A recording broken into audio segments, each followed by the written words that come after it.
श्री अष्टभुजाष्टकम्। श्रीमान् वेङ्कटनाथार्यः कवितार्किककेसरी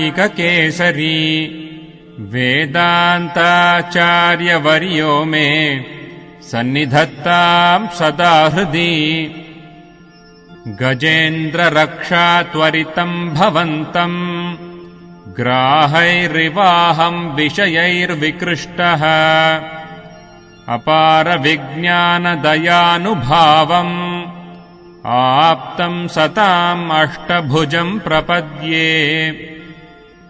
गजेन्द्ररक्षात्वरितम् भवन्तम् ग्राहैरिवाहम् विषयैर्विकृष्टः अपारविज्ञानदयानुभावम् आप्तम् सताम् अष्टभुजम् प्रपद्ये।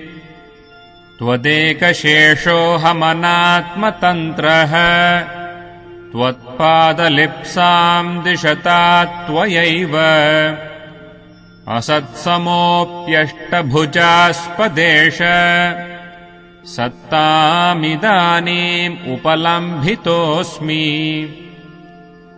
स्वरूपरूपास्त्रविभूषणाद्यैः परत्वचिन्ताम् त्वयि दुर्निवाराम् भोगे मृदूपक्रमतामभीप्सन् शीलादिभिर्वारयसीव पुंसाम्।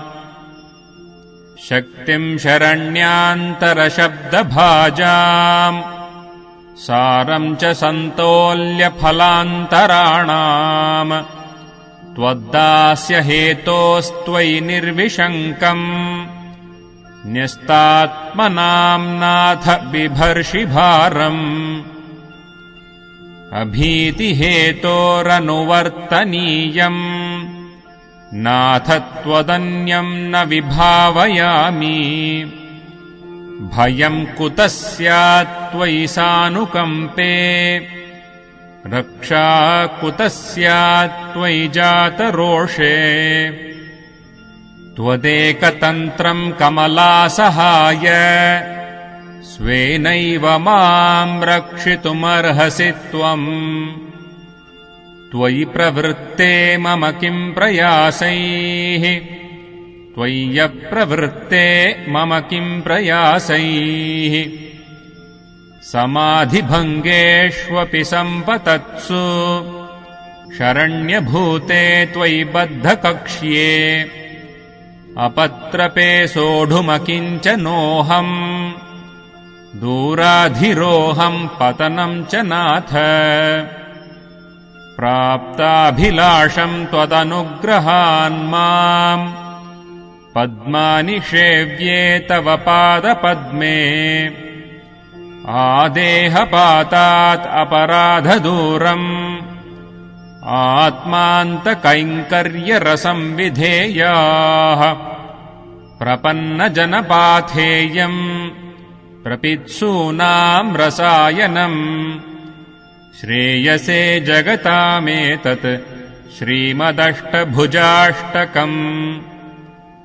शरणागतसन्त्राण त्वराद्विगुणबाहुना हरिणा वेङ्कटेशीय स्तुतिः स्वीक्रियतामियम्।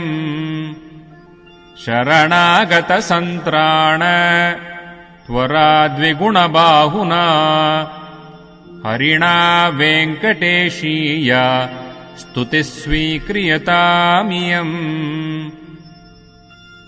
कवितार्किकसिंहाय कल्याणगुणशालिने श्रीमते वेङ्कटेशाय वेदान्तगुरवे नमः।